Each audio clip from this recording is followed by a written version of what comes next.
Say hello to a robot designed to scan and test conditions of corn, a lettuce harvester that autonomously slices with water, a robot that hoes a mean row, a robotic arm to pick apples. You get it. They're everywhere. But as cool as these are, many are still in very early research or development. We're in the lab at Blue River Technology to talk about its farm bots, the first being a computer vision-based field machine designed to weed lettuce rows. It got its start because thinning out lettuce rows is normally a labor and time-intensive process. They want to have a plant about every 10 inches so that a lettuce head can form. If you put them any closer than that, the plants grow into each other, and actually they deform the heads, and they can even end up killing each other in the process of trying to grow. I feel like vegetarians especially should know that even lettuce is a killer. I feel like that's important information. But anyways. A few years in, Blue River has gained a few rows on its machine as a service weeding bot and has a solid market share, charging about $165 per acre. Somewhere around 10% of the lettuce being produced in the U.S. is produced by our machine. So it's a pretty significant amount. The bot is used around Salinas, California, which is important for lots of reasons. If you recently ate celery, lettuce, spinach, or carrots, it probably grew right here. There are something like 400 specialty crops grown in the state. California grows the raw food people eat, not so much the crops grown for animal feed or a lot of processing. Let's leave the Midwestern plains out of this for now. A former mayor of Salinas based his whole economic plan on coaxing Silicon Valley down to the Salinas Valley, partly because it's so hard to fill farm labor vacancies. Because of that, I certainly think over the next 10 years from now, I think we're going to be looking at a lot more automation. So what we view it as, one, these are important steps to preserve a domestic food supply, local economies. But the interesting thing is these machines are more sophisticated. So you're going to talk about a new workforce, higher skills, higher wages. So I think in agriculture's case, you're really talking about a new collar economy. Automation is the frontier because farm kids are leaving and moving to cities, meaning family-owned farms are aging. And since the world population is forecast to hit 10 billion by 2050, there will be a lot more people to feed with fewer farmers doing the work. Why aren't you letting me do this video game? Oh, do you want to do the video yes, game? I would like to Let's see how good you are driving here, Gary. Well, you've already messed me up, so I'm going to turn back around. I'm just doing circles in my tractor. You're doing circles. The Western Growers Association built a startup accelerator for agricultural technology in Salinas, the only one it manages in the country. It even brings in established companies to tap the U.S. market. TrackMap is one such company, is based out of New Zealand, and offers a software and hardware setup that lets big operators check in on whether the right fields were treated. Farmers have always been innovators, not always seen by people outside of agriculture, but there's ongoing innovation across the board and always has been. And just like every other industry, there are early adopters and there is the middle of the road and there are people who come in late. But what I think I see happening in particular at the moment is the worldwide shortage of skilled and semi-skilled labour in agriculture is driving growers. They can't continue doing what they've done in the past. Which brings us back to the traditional hand rearing of vegetables and fruit. It turns out solving for lettuce weeding is only fun for so long. You are looking at Blue River Technology's first field test of its new crop spraying robot in Texas.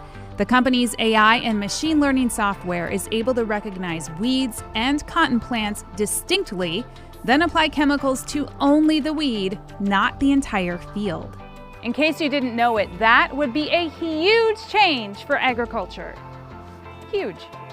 A tremendous revolutionary way of thinking about agriculture. It reduces the amount of inputs. In the case of herbicides, by a factor of 10. We can do more or less the same thing in insecticides and pesticides. We can save on seed costs. We can save in the impact that we have to the environment.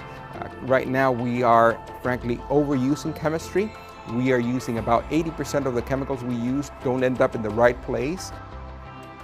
Since the average mid-sized farmer with, say, 700 acres will spend about $100,000 to $130,000 spraying herbicides to kill weeds, fertilizer to encourage growth, and insecticides to kill bugs, spraying only the weed would mean a farmer's cost for that chemical would be reduced by a factor of 10. Harad says right now, it's like the sprayer prints weeds with a black ink cartridge. The next round, he's gunning for color. Here's my dream. I want to see every single plant and figure out, okay, you're a weed, we'll spray you with herbicide. You're a crop, okay, you seem to be a little bit low in your nitrogen, so we'll give you a little bit of nitrogen. And you know what? One of your leaves is having a little bit of insect problem, so I'll give you, in that area of the plant, I'll put some insecticide to cover you. And with the optimum amount of chemicals, not the maximum amount. If you use this approach that we're talking about, where we see every plant and we understand the needs of every crop, every weed, we can spray the appropriate amounts and get the maximum output from every plant. The lab's mock field has a plastic crop to trick the software into thinking they're weeds or cotton. Did it think your GoPro was a weed? Not quite. For this test run, it thinks my GoPro is cotton. Maybe the robots just want to harvest more technology. That's what possible. it's telling you. Or it wants to protect its own laying there in the field. It doesn't want to spray water on it because... Better. Blue River continues to refine software, work on spray splatter, and more, as it also ramps up how many pictures the program has learned. It's at about 1 million photos and has about 40 contractors labeling photos of each kind of plant to bring the intelligence up to a goal of 10 million pictures. Blue River Technology actually started out intending to make an autonomous lawnmower, which makes sense given that Harad's experience was first gained working on self-steering tractor technology that locks into a direction using GPS coordinates. That technology has been around for years, though John Deere, Case, and all the rest are working on the true autonomous article as well.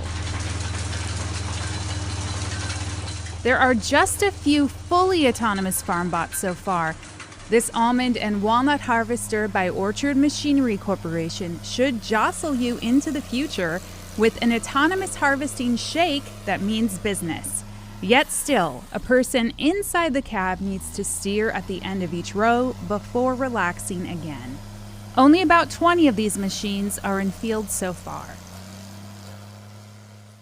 Here, chick, chick, chick. Oh, they have sharp beaks. I'm not a farmer.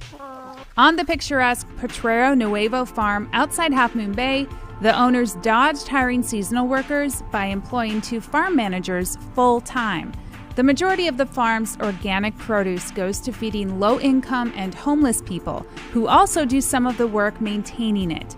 The farm's small-paying customer group even harvests its own produce. Do you think that robots will replace workers in the field one day? Oh, sure, of course. Will it be all crops, all farms? No, it won't. Given the scale of our farm, it would never make sense to do something like that, even if something were available today. But if we had 100 acres, 200, 300 acres, especially something that might be, a monocrop, well, then it does make sense. While I can imagine it happening, it doesn't mean I'm 100% behind it.